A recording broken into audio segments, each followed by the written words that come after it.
विद्यार्थी मित्रांनो, आपण उपयोगिता विश्लेषण या प्रकरणाचा अभ्यास करत आहोत. आज आपण घटत्या सीमांत उपयोगितेचा सिद्धांत अभ्यासणार आहोत.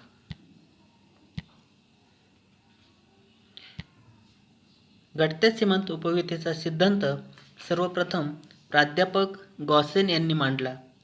म्हणून या सिद्धांताला गॉसेनचा पहिला नियम असे म्हणतात. परंतु प्राध्यापक अल्फ्रेड मार्शल यांनी 1890 साली प्रकाशित झालेल्या अर्थशास्त्राची मूलतत्वे या ग्रंथात घटत्या सीमांत उपयोगिता सिद्धांताचे सविस्तर विवेचन केलेले आहे. म्हणून प्रामुख्याने घटत्या सीमांत उपयोगिता सिद्धांत डॉक्टर अल्फ्रेड मार्शल यांच्या नावाने ओळखला जातो. विद्यार्थी मित्रांनो, सिद्धांताचे विधान आपण अभ्यासतो.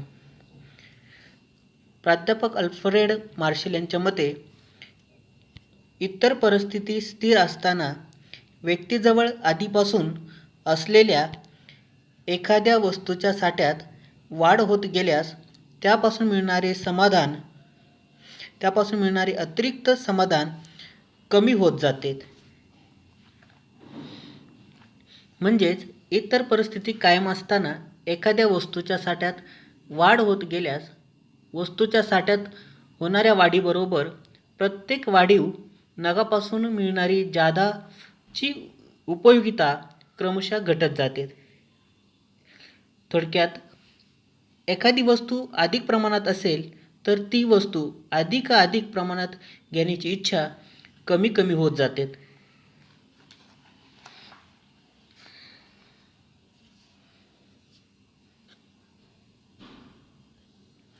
म्हणजे थोडक्यात, एखाद्या वस्तूचा साठा जसजसा आपल्याकडे वाढत जातो तसतसं त्या वस्तूच्या साठ्याबरोबर मिळणारे जे अतिरिक्त समाधान आहेत हे क्रमशः कमी कमी होत जातं किंवा घटत जातं. हे या सिद्धांताच्या नियमावरून आपल्याला सांगता येईल.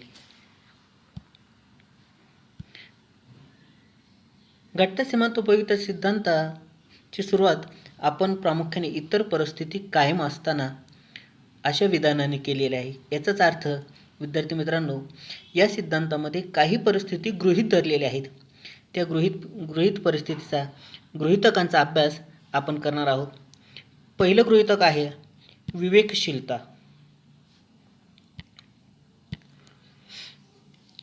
वस्तूच्या नगाचे एकापाठोपाठ सेवन करणारा जो उपभोक्ता आहे हा विवेकशील असणं गरजेचं आहे.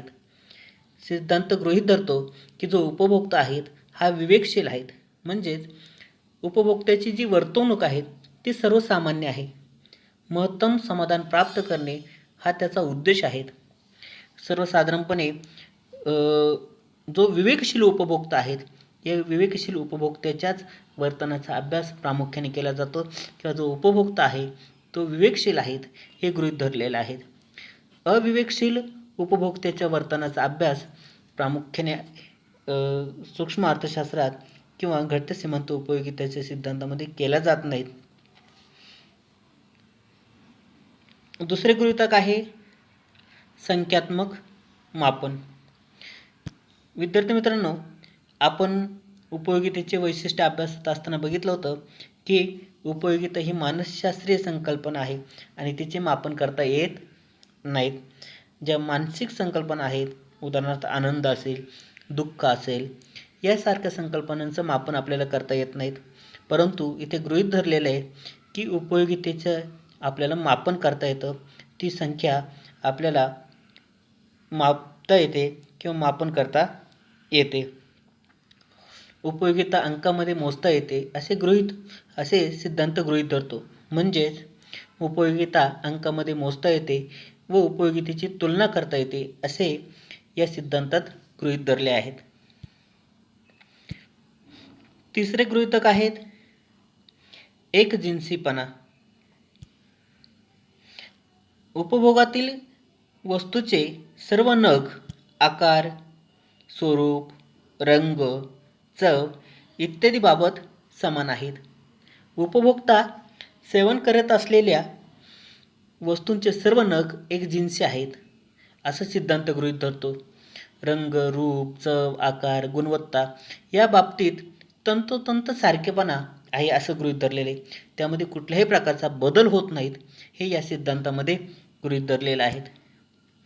त्यानंतर चौथं गृहीतक आहेत उपभोग सातत्य.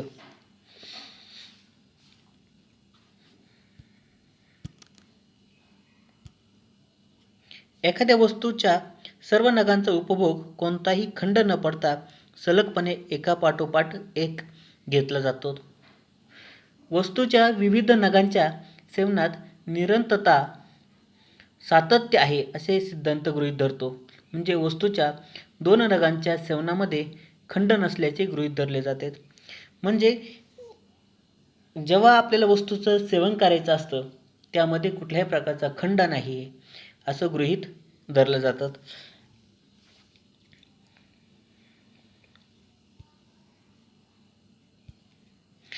पुढचे गृहीतक आहे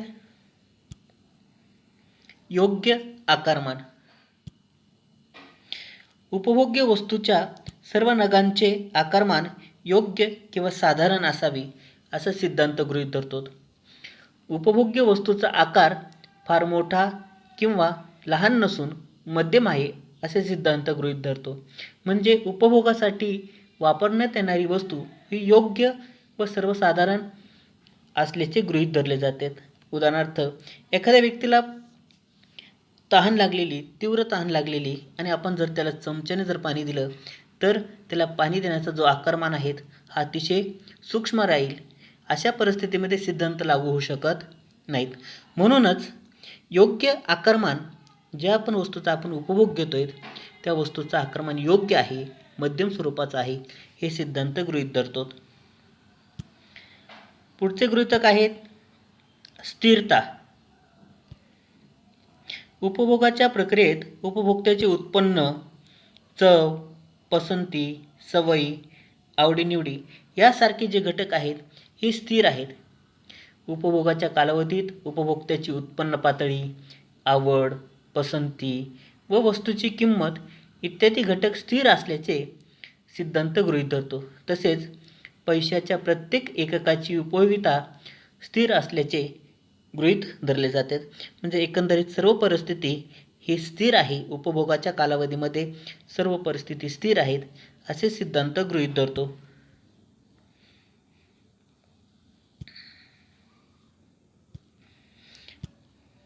त्यानंतर पुढचं गृहीतक आहेत विभाज्यता. उपभोगात आणलेली वस्तू विभाज्य असावी, त्यामुळे वस्तूचे लहान भागात विभाजन करता येईल. बघा, उपभोक्त्याने उपभोगात आणलेली वस्तू ही विभाज्य असणं गरजेचं आहे. ती जी वस्तू आहेत त्या मोठ्या वस्तूचे छोट्या छोट्या लहान भागामध्ये रूपांतर करता येईल असे सिद्धांतामध्ये गृहीत धरलेले आहेत. त्यानंतर एकच गरज. बघा, एकच गरज पूर्णपणे भागवण्यासाठी वस्तूचा उपयोग होत असतो. वस्तूचा वापर केवळ एकच गरज भागवण्यासाठी केला जातो असे सिद्धांत गृहीत धरतो. म्हणजे वस्तूचा दुसऱ्या कोणत्याही गरजा भागवण्यासाठी वापर केला न जाता केवळ उपभोगासाठी वापर केला जातो असे सिद्धांत गृहीत धरत असतो. अशा पद्धतीने आपल्याला घटत्या सीमांत उपयोगिता सिद्धांताची ही गृहीतके सांगता येतील. विद्यार्थी मित्रांनो, घटत्या सीमांत उपयोगिता सिद्धांताचे स्पष्टीकरण आपण अभ्यासू. प्रथम आपण कोष्टक अभ्यासू. बघा, कोष्टकमध्ये आपल्याला प्रामुख्याने वस्तूची नग संख्या आणि सीमांत उपयोगिता दर्शवलेली आहे. वस्तूची नग संख्या 1, 2, 3, 4, 5, 6, 7 अशी दर्शवलेली आहे. तर सीमांत उपयोगिता पहिल्या वस्तूची पहिली जी नग संख्या आहे तिचं सेवन केलं असता सीमांत उपयोगिता ही 10 दिसून येते. दुसऱ्या वस्तूचं सेवन केले असता, दुसऱ्या नगाचं सेवन केलं असता सीमांत उपयोगिता ही 8 दिसून येते. तिसऱ्या वस्तूचं किंवा नगसंख्येचं सेवन केलं असता सीमांत उपयोगिता 6 दिसते. 4थ्या नगसंख्येचं सेवन केलं असता सीमांतोपयोगिता 4 दिसतेत. 5व्या नगसंख्येचं सेवन केलं असता सीमांतोपयोगिता 2 दिसतेत. 6व्या नगसंख्येला सीमांतोपयोगिता 0 होते आणि 7व्या नगसंख्येचं सेवन केलं असता सीमांतोपयोगिता -2 होते. म्हणजेच जसजशी नगसंख्या वाढत जाते तसतसे सीमांतोपयोगिता ही आपल्याला क्रमशः घटत जाताना दिसते. 10, 8, 6, 4, 2, 0, -2 अशा पद्धतीने वस्तूची नगसंख्या जसजशी वाढते तसतसं त्यापासून मिळणारे जे अतिरिक्त समाधान आहे ते क्रमशः घटत जात असलेलं आपल्याला दिसून येतं. हेच आपण आकृतीच्या साहाय्याने स्पष्ट करू. विद्यार्थी मित्रांनो, या आकृतीमध्ये आपल्याला सर्वसाधारणपणे घटते सीमांतोपयोगिता सिद्धांताचा वक्र दिलेला आहे. आकृतीमध्ये आपल्याला क्ष अक्षावरती वस्तूचे नग दर्शवलेले आहे, तर य अक्षावरती प्रामुख्याने सीमांतोपयोगिता दर्शवलेली आहे. या अक्षावरती वस्तूचे नग दर्शवलेले आहेत. वस्तूची नग संख्या 1, 2, 3, 4, 5, 6 आणि 7. त्याचबरोबर या अक्षावरती सीमांतोपयोगिता दर्शवलेल्या आहेत. 2, 4, 6, 8, 10 अशा पद्धतीने सीमांतोपयोगिता दर्शवलेली आहेत. पहिल्या नगाचं सेवन केलं असता सीमांतोपयोगिता ही 10 इतकी दिसून येते. दुसऱ्या नगाचं सेवन केलं असता सीमांतोपयोगिता ही 8 इतकी दिसून येते. तिसऱ्या नगाचं सेवन केलं असता सीमांतोपयोगिता 6 इतकी दिसून येते. चौथ्या नगाचं सेवन केलं असता सीमांतोपयोगिता 4 इतकी दिसून येते. 5व्या नगाचं सेवन केलं असता सीमांतोपयोगिता 2 इतकी दिसून येते. 6व्या नगाचं सेवन केलं असता सीमांतोपयोगिता 0 होते आणि 7व्या नगाचं सेवन केलं असता सीमांतोपयोगिता ही -2 इतकी झालेली आपल्याला दिसते. म्हणजेच सीमांतोपयोगिता वक्र हा डावीकडून उजवीकडे खाली जाणारा दिसून येतो.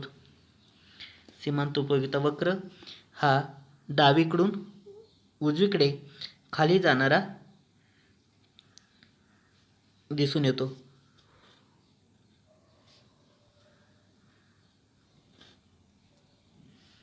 जेव्हा सीमांतोपयोगिता वक्र क्ष अक्षाला स्पर्श करतो जेव्हा सीमांतोपयोगिता वक्र क्ष अक्षाला स्पर्श करतो तेव्हा सीमांतोपयोगिता 0 होते. हा बिंदू कमाल समाधानाची पातळी दर्शवतो. याला सर्वाधिक समाधानाचा सर्वोत्तम बिंदू किंवा तृप्तीचा बिंदू असे म्हटले जाते. या बिंदूनंतर वस्तूचा उपभोग घेतल्यास असमाधान किंवा नकारात्मक उपयोगिता जी सीमांतोपयोगिता आहे ती ऋण झालेली आपल्याला दर्शवली जाते किंवा ती जी सीमांतोपयोगिता आहे ती नकारात्मक होते किंवा ती असमाधानाचा बिंदू किंवा असमाधान दर्शवित असलेले आपल्याला दिसते. सीमांतोपयोगिता ऋण दर्शवते.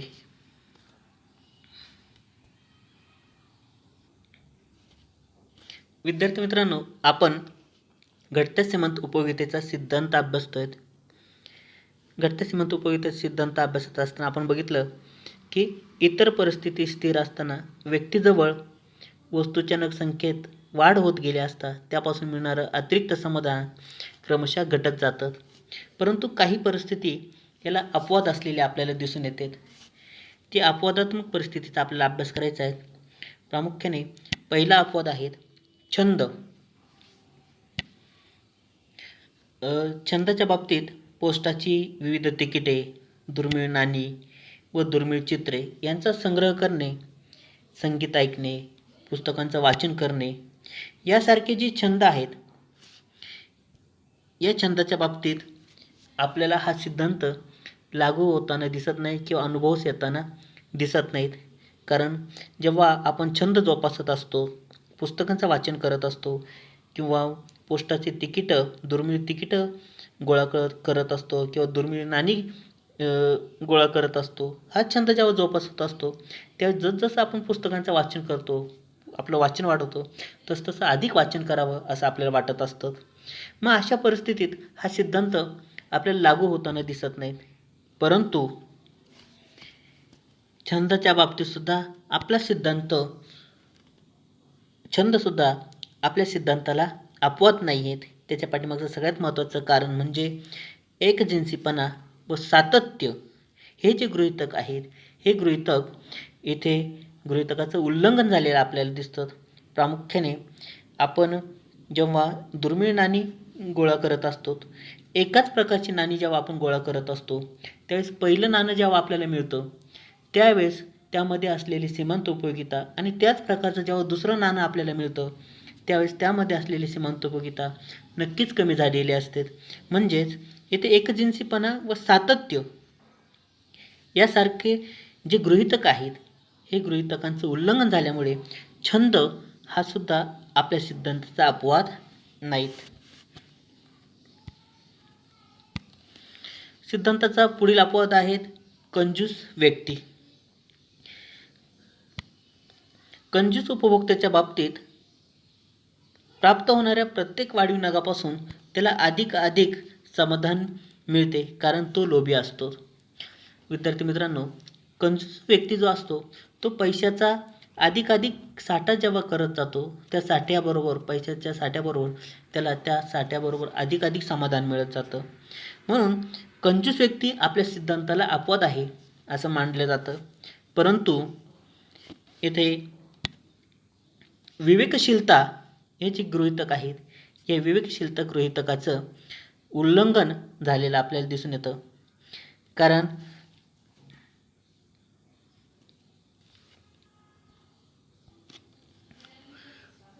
अधिक लोभ हा अविवेकी असतो, त्यामुळे पैशाच्या साठ्यात होणाऱ्या वाढीबरोबर पैशाची सीमांत उपयोगिता वाढते. परंतु यात विवेकशीलता हे जे गृहीतक आहेत, या गृहीतकाचं उल्लंघन झालेलं आपल्याला दिसून येते. पुढचा अपवाद आहेत व्यसन. व्यसनात व्यक्तीची सीमांत उपयोगिता वाढल्यासारखी वाटते. खरे तर हा आभास असतो. ही स्थिती जवळ सर्वच व्यसनांच्या बाबतीत लागू होते. व्यसनी व्यक्तीच्या बाबतीत असे आढळून येते की मद्याच्या प्रत्येक वाढीव नगाच्या उपभोगाबरोबर त्याची नशेची पातळी वाढत जाते. त्यामुळे मद्यपी व्यक्तीची सीमांत उपयोगिता वाढल्यासारखे वाटते. परंतु विद्यार्थी मित्रांनो, खरे तर हा आभास असतो. ही स्थिती जवळ सर्वच व्यसनांच्या बाबतीत लागू होते. मात्र यात विवेकशीलता हे जे गृहीतक आहेत, हे विवेकशीलता हे गृहीतकाचे उल्लंघन झालेलं आहे. म्हणून व्यसनसुद्धा आपल्या सिद्धांताला अपवाद नाही आहेत. त्यानंतर सत्ता. व्यक्तीला जसजशी सत्ता प्राप्त होते तसतशी सत्तेची लालसा वाढत जाते.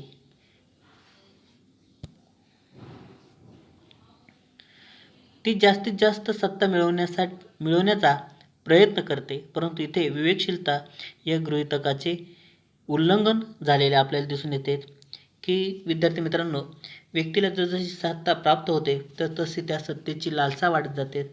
परंतु इथे विवेकशीलता हे जे गृहीतक आहेत, याचं उल्लंघन झालेलं आपल्याला दिसून येतं.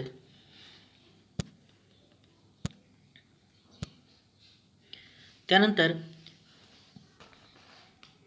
पुढील अपवाद आहेत पैसा. पैशाची सीमांत उपयोगिता कधीही शून्य होत नाही असे म्हटले जाते. पैशाच्या साठ्याच्या वाढीबरोबर सीमांत उपयोगिता वाढत जाते, कारण विविध गरजा भागविताना अनेक वस्तू व सेवांची खरेदी करण्यासाठी विनिमय माध्यम म्हणून पैसा वापरला जातो. मात्र काही अर्थतज्ज्ञांच्या मते हा सिद्धांत पैशाला लागू होतो. उदाहरणार्थ, श्रीमंत व्यक्तीपेक्षा गरीब व्यक्तीला पैशाची सीमांत उपयोगिता जास्त जाणवते.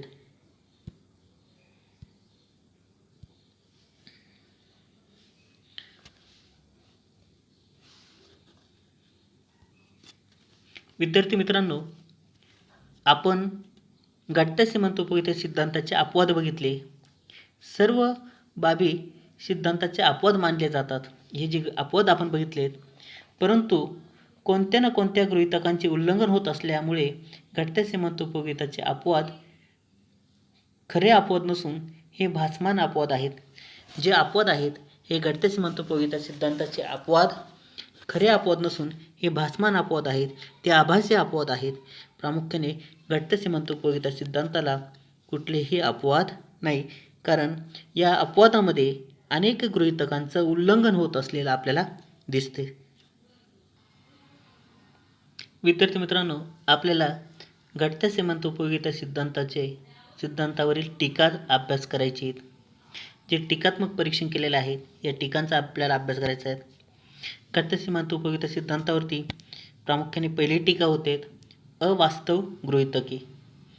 घटत्या सीमांत उपयोगितेचा सिद्धांत एकजिन्सीपणा, सातत्य, स्थिरता, विवेकशीलता इत्यादी जे विविध गृहीतकावर आधारित आहेत, परंतु प्रत्यक्षात सर्व अटी एकाच वेळी पूर्ण होऊ शकत नाहीत.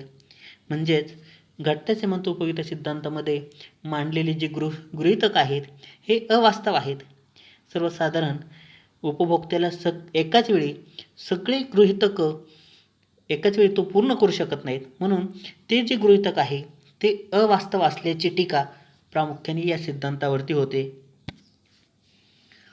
दुसरं टीका होते संख्यात्मक मापन. विद्यार्थी मित्रांनो, आपण उपयोगितेची संकल्पना अभ्यासत असताना बघितलं की उपयोगिता ही मानसशास्त्रीय संकल्पना आहेत आणि उपयोगिता संख्यात मोजता येत नाहीत. परंतु या सिद्धांतामध्ये आपण गृहीत धरलं आहे की उपयोगिता संख्येत मोजता येते, त्याची बेरीज तुलना करता येते, कोष्टकाद्वारे सादर करता येते. प्रत्यक्षात उपयोगितेचे संख्यात्मक मापन करता येणं शक्य नाही, कारण ती मानसशास्त्रीय संकल्पना आहे. म्हणून इथे ज्या संकल्पनेचं आपण मापन करू शकत नाही त्याचं संख्यात्मक मापन यामध्ये केलेलं आहे. त्यामुळे या सिद्धांतावरती टीका होते. या सिद्धांतावरती तिसरी टीका होते अविभाज्य वस्तू. विद्यार्थी मित्रांनो, यावरती हा सिद्धांत गाडी, रेफ्रिजिरेटर, दूरदर्शन संच यासारख्या अविभाज्य व अवजड वस्तूंसाठी लागू पडत नाहीत, कारण साधारणपणे या वस्तूंची खरेदी एका वेळी एकच वस्तूची केली जाते. अशा वस्तूच्या सीमांत उपयोगितेची तुलना अशक्य आहेत, कारण आपण घरामध्ये एकच टीव्हीचा संच घेत असतो आणि दुसरा संच हा कालांतराने घेत असतो. आपण त्याचं पाठोपाठ तो संच घेत नाहीत. म्हणून या ज्या वस्तू आहेत त्या अनेक अशा वस्तू आहेत की त्या अविभाज्य आहेत. मानवी जीवनामध्ये आपण अनेक वस्तूंचा उपभोग घेत असतो. त्या अनेक वस्तू ह्या अविभाज्य आहेत आणि अशा अविभाज्य वस्तूंच्या बाबतीत हा सिद्धांत लागूच होऊ शकत नाहीत. अशा स्वरूपाची टीका प्रामुख्याने या सिद्धांतावरती होत असते. त्यानंतर पैशाची स्थिर सीमांत उपयोगिता. सिद्धांत गृहीत धरतो की पैशाच्या प्रत्येक एककाची सीमांत उपयोगिता स्थिर असते, परंतु पैशाची सीमांत उपयोगिता व्यक्तिपरत्वे बदलते. तसेच किमतीतील बदल पैशाचा साठा यामुळे प्रभावित होत असते की प्रत्येक व्यक्तिपरत्वे पैशाची सीमांत उपयोगिता बदलत असते. परंतु या सिद्धांतामध्ये प्रामुख्याने पैशाची स्थिर सीमांत उपयोगिता गृहीत धरलेली आहे आणि अशी परिस्थिती कधीही अस्तित्वात नसते. म्हणून या सिद्धांतावरती प्रामुख्याने टीका होत असलेली आपल्याला दिसते. त्यानंतर या सिद्धांतावरती टीका होते एकच गरज. हा सिद्धांत विशिष्ट वेळी एकच गरज पूर्ण करून मिळणाऱ्या समाधानापुरता मर्यादित आहेत. वास्तविक व्यक्ती एकाच वेळी अनेक गरजा पूर्ण करून समाधान मिळवत असते. त्यामुळे व्यक्तीच्या अनेक गरजा असतात, अमर्याद गरजा असतात आणि त्याला अनेक गरजा पूर्ण कराव्या लागतात. एकच वेळी एकच गरज व्यक्ती पूर्ण करत नाहीत. त्यामुळे या सिद्धांतावरती टीका होत असलेली आपल्याला दिसते. विद्यार्थी मित्रांनो, आपण घटत्या सीमांत उपयोगिता सिद्धांताचे महत्त्व अभ्यासणार आहोत. घटत्या सीमांत उपयोगितेच्या सिद्धांतावर जरी अनेक टीका होत असली तरी त्या सिद्धांताच्या सार्वत्रिक वापरामुळे हा सिद्धांत एक प्रसिद्ध व महत्त्वपूर्ण अर्थशास्त्रीय सिद्धांत म्हणून ओळखला जातो. हा सिद्धांत अनेक महत्त्व असलेले आपल्याला दिसून येतात. प्रामुख्याने त्याचं पहिलं महत्त्व आहे उपभोक्त्यासाठी उपयुक्त. विद्यार्थी मित्रांनो, मर्यादित साधनामुळे महत्तम उपयोगिता प्राप्त करण्यासाठी वस्तूच्या उपभोगामध्ये वैविध्य असणे आवश्यक आहे. त्या दृष्टिकोनातून उपभोक्त्याला या सिद्धांताचा उपयोग होत असतो की उपभोक्त्याचं जे उद्दिष्ट आहे की महत्तम समाधान प्राप्त करणे आणि महत्तम समाधान प्राप्त करण्याच्या दृष्टिकोनातून उपभोक्त्याला या सिद्धांताचा उपयोग होत असतो. दुसरं महत्त्व आहे सरकारसाठी उपयुक्त. शासनाला विविध आर्थिक योजनांची आखणी करण्यासाठी हा सिद्धांत उपयुक्त ठरत असतो. उदाहरणार्थ प्रगतिशील कर धोरण असेल, किंमत धोरण असेल, व्यापार धोरण असेल, या दृष्टिकोनातून या सिद्धांताचा उपयोग हा शासनाला होत असतो. त्यानंतर मूल्य विरोधाभास. विद्यार्थी मित्रांनो, वस्तूचे उपयोगिता मूल्य व विनिमय मूल्य यातील फरक दाखवून हा सिद्धांत मूल्याचा विरोधाभास स्पष्ट करत असतो. वस्तूचे उपयोगिता मूल्य हे वेगळे आहेत आणि विनिमय मूल्य हे वेगळं असतं. ज्यामध्ये उपयोगिता मूल्य जास्त, उदाहरणार्थ पाणी, हवा, सूर्यप्रकाश इत्यादीमध्ये उपयोगिता मूल्य अधिक आहेत. घटकांचे विनिमय मूल्य कमी असलेलं आपल्याला दिसतं. आपण हवा, पाणी, सूर्यप्रकाश हे विकत घेताना दिसत नाहीत. त्यांचं विनिमय मूल्य हे कमी आहे. तसेच काही वस्तूंचे उपयोगिता मूल्य कमी असते. काही वस्तूंचे उपयोगिता मूल्य हे कमी असते, परंतु त्यांच्या दुर्मिळतेमुळे त्यांचे विनिमय मूल्य हे अधिक असतं. उदाहरणार्थ हिरे, सोने हे जे आहेत हे दुर्मिळ वस्तू आहेत. हे दुर्मिळ असल्या कारणामुळे त्यांचं विनिमय मूल्य जे आहेत हे विनिमय मूल्य अधिक असलेलं आपल्याला दिसून येते. वस्तूचे उपयोगिता मूल्य व विनिमय मूल्य यातील विरोधाभास समजण्यासाठी प्रामुख्याने हा सिद्धांत अतिशय उपयुक्त ठरत असतो की उपयोगिता मूल्य आणि विनिमय मूल्य जे आहेत यातील जो विरोधाभास आहेत हा विरोधाभास आपल्याला जर समजून घ्यायचा असेल तर प्रामुख्याने या सिद्धांताचा उपयोग होतो. त्यानंतर प्रामुख्याने या सिद्धांताचं महत्त्व आहे मागणी सिद्धांताचा आधार. विद्यार्थी मित्रांनो, मागणीचा सिद्धांत घटत्या सीमांत उपयोगितेच्या सिद्धांतावर आधारित आहे. मागणी सिद्धांतानुसार वस्तूची किंमत कमी झाल्यास वस्तूची मागणी वाढते किंवा किंमत जास्त झाल्यास मागणी कमी होते. जेव्हा वस्तूच्या नगसंख्येची अधिकाधिक खरेदी उपभोक्त्याकडून केली जाते तेव्हा सीमांत उपयोगिता क्रमशः घटत जाते. म्हणून फक्त कमी किमतीला वस्तूची जास्त नगसंख्या खरेदी केली जाते. प्रामुख्याने मागणीचा जो आधार आहे हा मागणीचा आधार प्रामुख्याने हा सिद्धांत असलेला आपल्याला दिसून येतो. अशा पद्धतीने आपण घटत्या सीमांत उपयोगितेचा जो सिद्धांत आहे हा सिद्धांत आज आपण अभ्यासला.